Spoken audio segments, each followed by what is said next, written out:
Everybody, it's Kim. We are going on adventure number 3. So today we are headed north. Is that east? North? South? East? West. We are headed northwest. That way. I want to see where we end up. I'm kind of going to go check out our driveway and see what kind of shape it's in. Because we actually have dentist appointments on April 6th. And we need to see if we can get out of here. So we're going to go check it out and see what happens in the next 2 weeks here with meltage. You see a lot of it's melted already. It's supposed to be 50 today or something like that. I think it's actually supposed to push 60 today. So 50 in Anaconda, which is that way. Deer Lodge, 60 that way. So we're kind of in the middle. So we'll probably hit 55. We'll see what happens. All right, see what we can find today. Cheers. Hey there, everybody. We're about a mile out on our driveway right now. And still has about 4 inches of snow on the driveway here. And that's it straight out that way. So we're about a mile out right now. But so melting, it's getting there. Train it all the way back. That mountain range that you see out there in the back with the snow cap still on it. That's what we see out our front porch. And then Katrina pan left a little bit more. Oh. Where you see snow on that mountain there, that's what we see directly out of our kitchen window. So we're just out checking things out. We're going to go all the way out to the road and see how it looks out there. But we're thinking in the next, couple days here, we'll bring the Ranger out. We've got the chains on it still, and that should help churn it up a little bit. I think, like I said, I think it's only about 4 inches, so we shouldn't high bottom out where the snow gets packed in underneath and we get jammed up. We should be all right. And then if we start churning it up when the sun hits it, like right now, it's I think about 12-ish, 12:30, something like that. So the sun should melt it over the next couple days, and by April 6th, when we have to get out for our dentist appointment, we should be fine. And then when we do that, we'll do a grocery store run and get whatever else we need while we're in town. All right, we'll see how it looks out at the end of the road. Cheers for now. Hey everybody, so we're still on our walk and we just came across this little pine grove here, and I wish I could adequately describe what the fragrance smells like. We need scratch and sniff videos. They do. It smells like Maine. If anybody's ever been walking through the woods in Maine, this is what it smells like. And so it was a nice memory we just wanted to share. And we just saw some kind of cat track. Perfect little paw print. See if I find it.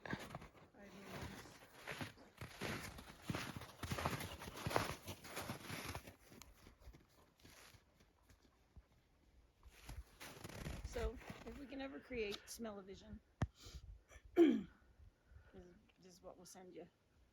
All right? Okay, try to bag it up. Hopefully you get it. Cheers.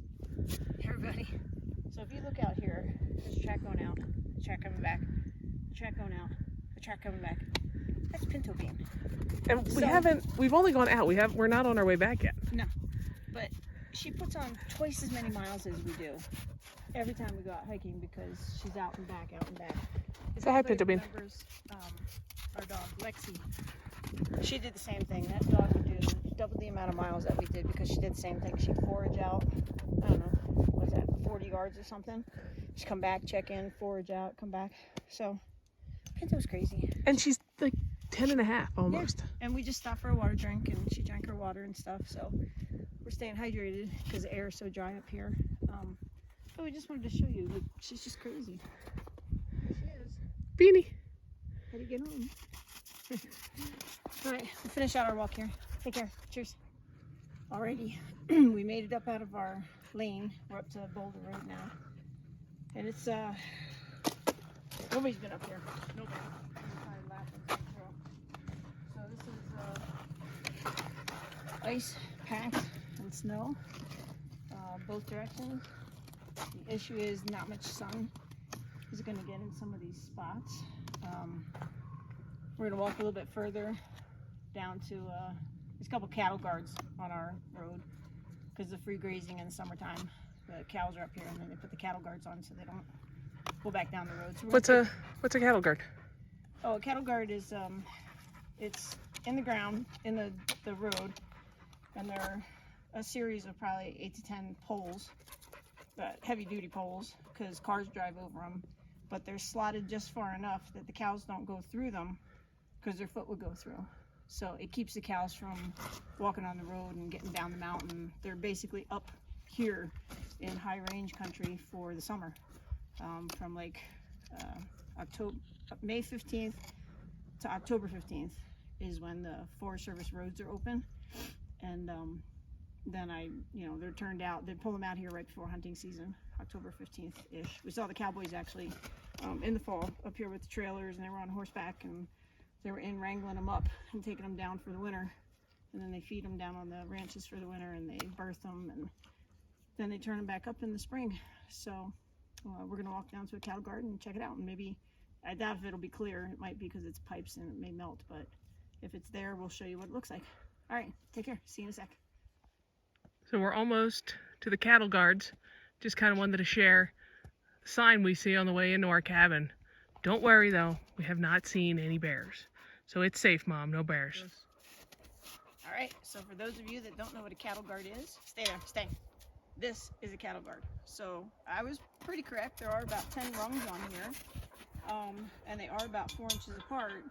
And then there's a gate over here. This gate will be closed. And then there's barbed wire on the other side of that gate over there. And then there's barbed wire on this side over here. And so the cowboys, there's a turnout area right here. Cowboys park with their trailer right here. And then they let the cows through and then close up the gate. And then the cows are back in there with us all summer. Like literally, they'll come right up to our porch. If you've watched our videos, you see that our house is fenced in all the way around. It's actually fenced to keep the cows out of literally coming onto your front porch. Stay. That's why we have a fence all the way around the house. And then we put up a mesh fence on the inside to keep Pinto from getting out, other critters from getting in. And then we also put up our solar electric fence on the bottom and the top to make sure no critters can get under the fence or over the fence. But so this is a cattle guard, is what it looks like. And it's pretty cool. I mean, it's neat that the cows are out there. They take care of the high grass for fire mitigation. They're our lawn service. They're our lawn service. They keep the grass down for fire mitigation in case a fire did come through. And they fertilize too. There's cow poop all over the place. We actually have been picking that up and putting it into our compost pile and letting that break down for the winter. So this is the cattle guard. I think this is where we're going to turn around today and head back. Like I said, we want to check out our driveway. Further down the road, I'm sure there's still 3-4 foot drifts. I mean, even right here on the edge of this cattle guard, this is 12 inches deep, and that's what we're going to encounter, you know, as we continue down where there's drifts and stuff and the sun can't get into our road. So we'll see if we can get out in 2 weeks. Who knows? We'll find out. If we don't, we'll just reschedule our appointment. No big deal. All right, journeying back. We'll see what we find on the way back. Cheers.